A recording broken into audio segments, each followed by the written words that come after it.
Hello learners, आज हम पढ़ने वाले हैं गॉस के थ्योरम का एप्लीकेशन। तो उसके गॉस का थ्योरम हम अप्लाई करेंगे एक इनफाइनाइट चार्ज वायर के कारण जो इलेक्ट्रिक फील्ड होगा उसको निकालेंगे। तो आइए स्टार्ट करते हैं आज का टॉपिक। एक इनफाइनाइट लॉन्ग चार्ज वायर है, उसके कारण इलेक्ट्रिक फील्ड क्या होगा, यानी कि अनंत लंबाई का आवेशित सीधा तार है, उसके कारण विद्युत क्षेत्र क्या होगा, उसको निकालने के लिए हम गॉस का थ्योरम अप्लाई करेंगे। तो ये मान लेते हैं ये एक लॉन्ग इनफाइनाइट चार्ज वायर है, ठीक है। एक बात यहां ध्यान रखिएगा कि ये जो वायर है ये बेसिकली इनफाइनाइट नहीं फाइनाइट होता है, लेकिन इसके बहुत ही पास के पॉइंट्स के लिए, यानी कि जैसे जैसे हम इस वायर के पास जाते जाएंगे तो वैसे वैसे ये जो फाइनाइट वायर होगा ये इनफाइनाइट वायर की तरह बिहेव करेगा। यानी कि ये जो वायर है ये बेसिकली हमारा क्या होता है, फाइनाइट होता है, और बहुत ही नजदीक के पॉइंट्स के लिए ये कैसा बिहेव करता है, इनफाइनाइट यानी अनंत तार की तरह बिहेव करता है। अब आगे बढ़ते हैं। इसके लिए हम गॉसियन सरफेस ड्रॉ करेंगे। तो गॉसियन सरफेस हम कैसे ड्रॉ करेंगे इसको देख लेते हैं। यहां पे जरा मान लीजिए ये एक तार है, सीधा तार है। तो इस सीधे तार के कारण जो इलेक्ट्रिक फील्ड का डायरेक्शन होगा कुछ ऐसा होगा, ऐसा होगा, ऐसा होगा, ऐसा ऐसा होगा, ठीक है। फिर नीचे के लिए, नीचे पॉइंट के लिए ऐसा ऐसा ऐसा ऐसा होगा, फिर इसी तरीके से ऐसा ऐसा ऐसा होगा। यानी कि आप कोई पर्टिकुलर लंबाई ले लेंगे, मान लीजिए हमने एक ले लिया है एल लंबाई का कोई तार ले लिया है, तो उसके कारण जो इलेक्ट्रिक फील्ड का डायरेक्शन होगा वो कुछ जो बनेगा, जो उसका शेप बनेगा वो कुछ ऐसा बनेगा।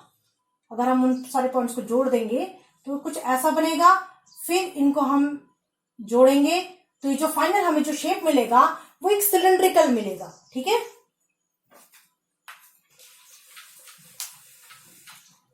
तो देखिए हमें जो जो हमें इनफाइनाइट वायर के कारण जो हमें शेप मिला, गॉसियन सरफेस मिला, वो कैसा मिला, वो सिलेंड्रिकल मिला।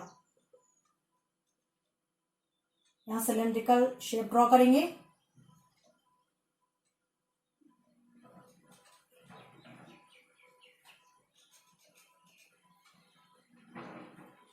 ये सिलेंड्रिकल शेप ड्रॉ हो गया।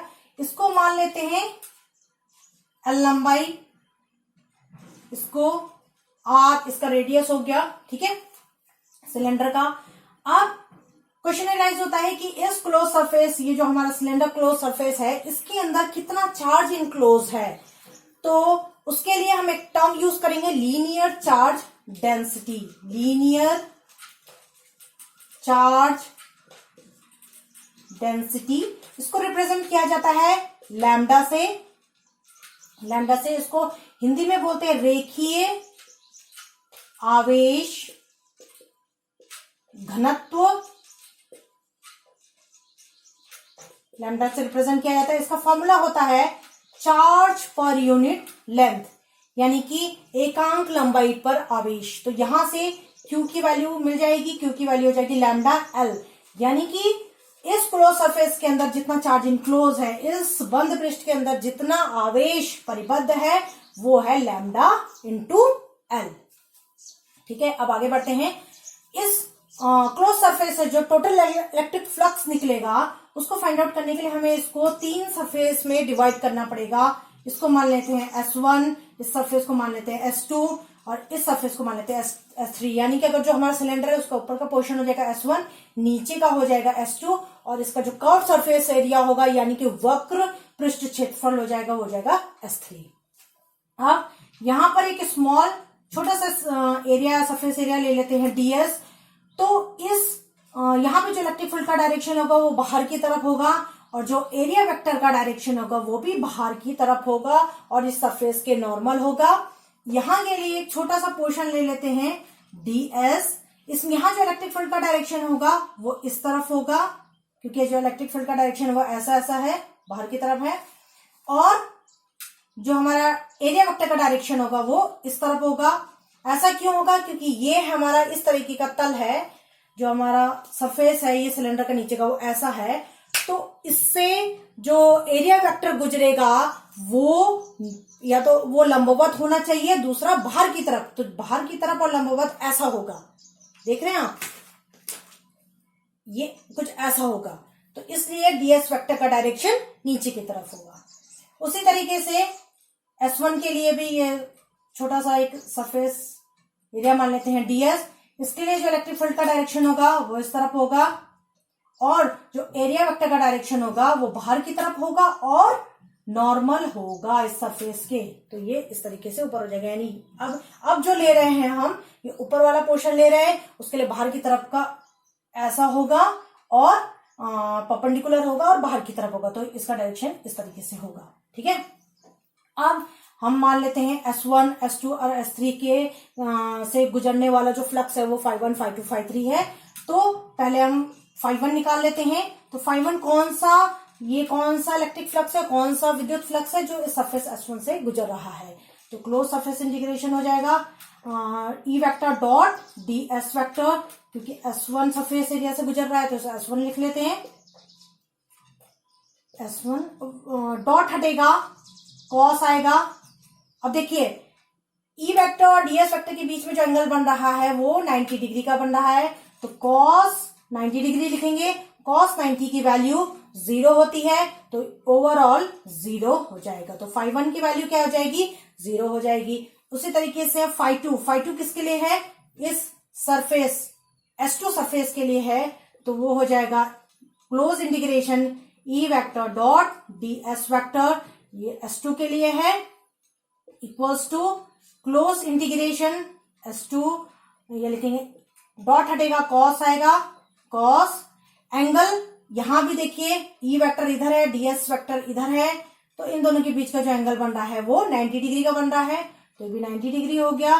तो इसकी वैल्यू को सॉल्व करेंगे तो ये भी हमारा 0 आएगा। यानी कि जो ऊपर सरफेस से और नीचे सरफेस से, जो सिलेंडर के जो ऊपर और नीचे का सरफेस है, उससे जो इलेक्ट्रिक फ्लक्स निकलेगा वो नहीं होगा, यानी कि कोई इलेक्ट्रिक फ्लक्स नहीं निकलेगा। अब हम जो इलेक्ट्रिक फ्लक्स निकालेंगे वो सिलेंडर के कर्व सरफेस के लिए निकालेंगे, यानी कि वक्र पृष्ठ क्षेत्रफल के लिए। इसको मान लेते हैं 5-3, हो जाएगा close integration E vector dot ds vector. अब यहां डॉट आएगा, डॉट हटेगा तो कॉस आएगा, और एंगल देखिए E वेक्टर और ds वेक्टर के बीच का एंगल क्या है, 0। कॉस 0 की वैल्यू 1 होती है, तो हो जाएगा EDS। ठीक है, अब देखिए, अब इसको ये हमारा आ गया 5-3। ठीक है, अब हमें पता है फाई की value Q upon epsilon not होती है, ये गॉस का थ्योरम है। तो ये इन दोनों इक्वेशन को हम इक्वेट करेंगे तो ये हो जाएगा, इसको मिटा दूं मैं, चलिए यहां पे करते हैं इसको। इन दोनों को इक्वेशन को इक्वेट करेंगे तो हो जाएगा close integration E ds equals to Q upon epsilon not. ठीक है, अब E कांस्टेंट है, E बाहर आ जाएगा, अंदर बचेगा ds equals to Q upon epsilon not S3। ठीक है, अब यहां एक बात आप ध्यान रखिएगा कि ये जो ds है ये कौन सा है। देखिए छोटे पोर्शन जब हम मिलाएंगे, छोटे पोर्शन, तो वो एक कर्व सरफेस बनाएगा सिलेंडर का, यानी कि वक्र पृष्ठ क्षेत्रफल बनाएगा। ठीक है, तो जो वक्र पृष्ठ क्षेत्रफल का फॉर्मूला होता है सिलेंडर के लिए वो होता है 2πRh, यानी सिलेंडर का जो कर्व सरफेस एरिया होता है वो होता है 2πRh। h क्या होती है, सिलेंडर की हाइट 2πr, और हमने यहाँ जो सिलेंडर की हाइट ली है वो l ली है, तो इसको लिखेंगे 2πRl। ठीक है, अब देखिए यहां से Q की वैल्यू होगी, Q की जगह हम क्या लिखेंगे, तो हमने स्टार्टिंग में रेखीय आवेश घनत्व जहां लीनियर चार्ज डेंसिटी पड़ा था वहां Q की वैल्यू हमने लैम्डा l निकाली थी, तो इस Q की जगह पुट करेंगे लैम्डा l। अब ये दोनों वैल्यूज इस इक्वेशन में पुट करेंगे तो हो जाएगा E into 2πRl equals to lambda l upon epsilon not. ठीक है, तो यहां से l कैंसिल हो जाएगा, तो फाइनल जो बचेगा E equals to lambda upon 2π epsilon naught r। तो ये वो इलेक्ट्रिक फील्ड का फॉर्मूला है जो एक इनफाइनाइट लॉन्ग चार्ज वायर के कारण होगा, यानी कि अनंत लंबाई के जो आवेशित तार होगा उसके कारण जो इलेक्ट्रिक फील्ड का फॉर्मूला होगा वो होगा λ/2πε0r। इस एक्सप्रेशन को आप याद भी रखिएगा क्योंकि ऑब्जेक्टिव क्वेश्चन में भी इसे पूछा जाता है। तो ये हमारी गॉस के थ्योरम की एप्लीकेशन